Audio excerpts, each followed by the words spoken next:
Okay na po. Rafa, ring that bell.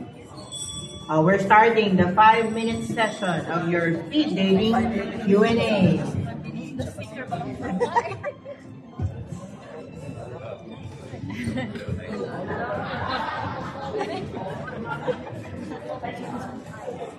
For Angelica, what convinced you to do theater this time?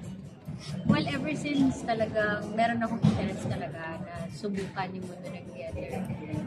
May mga nagtatanong-tanong naman noon, but apparently schedule and lakas ng loob, wala pa ako noon. But this time, since napahinga ako ng matagal-tagal, iniisip ko talaga kung paano ko ba malalagpasan yung mga struggles ko, yung mga questions ko and doubts ko sa sarili ko, kung kaya ko pa ba muna rin ang acting. And naisip ko, yung binigay sa akin yung script na sa akin sila. Para naisip ko talaga na why not na lumundag ako and lamunin ko lahat ng takot ko and ng doubts ko sa sarili ko and patunayan ko sa sarili ko na kaya ko talaga. So what lured you to do this material? Sorry? What lured you to do this material? Well, yun nga. Of course, nang nabasa ko yung project, inabasa ko yung script talaga. Parang hindi ko kayang palampasin. Alam ko sa sarili ko na hindi ko mapapatawad yung sarili ko pag pinalampas ko. Alam ko magiging bitter ako pagka nakita ko may ibang nagpo-portray nun at hindi ako yung gagawa. Okay. Thank you. So, how did you convince pala Angelica? Sobrang opportune lang ng time. We were watching Tatlong Upuan sa Ateneo. Tapos, Marco Viana, one of the festival directors, parang kinausap niya ako, wala pa tayo ng PP na role for Tita P nga na baka partner niya. Tapos nakita namin sila ni Derek Andoy magkasama.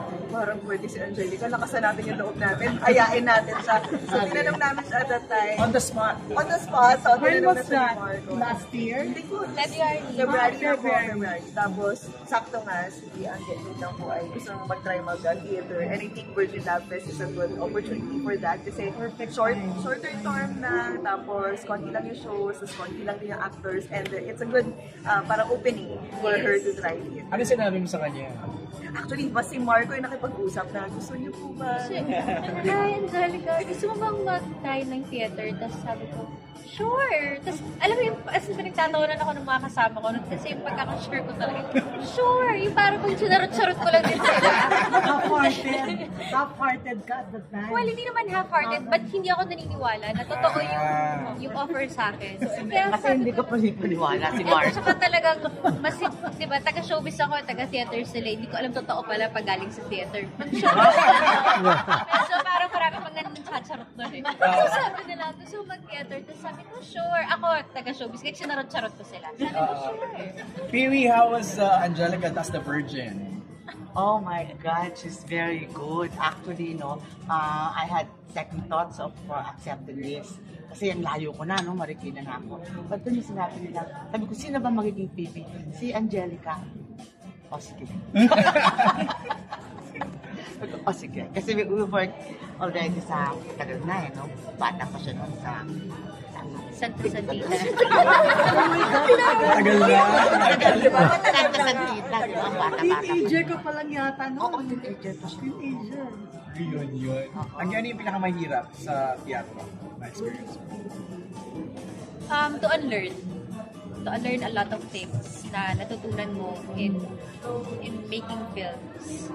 And makikita mo na mag-ibang medium pala talaga siya. Iba yung processing, iba yung pag-build ng stamina. Hindi ko minamaliit yung tinatrabaho ko sa pelikula at sa television. But since baguhan ako sa theater, parang hindi pa ako ganun kagamay talaga sa mga gawain nila. Siyempre yung pag-memorize din talaga parang siyempre sa atin pag nagkamali ka, sorry direct, pwede ulitin. Dito, hindi pwede. So kailangan mo talagang ayusin and mag-perform talaga. Talagang pag umuwi ako, grabe yung pagod ko. Kahit na 4 na oras lang kaming nagtatrabaho sa isang araw. Pero talagang ubos yung lakas. More difficult than filming, than shooting? Well, siguro nga po kasi baguhan ako. So parang, yung muscles ko hindi pa built sa theater.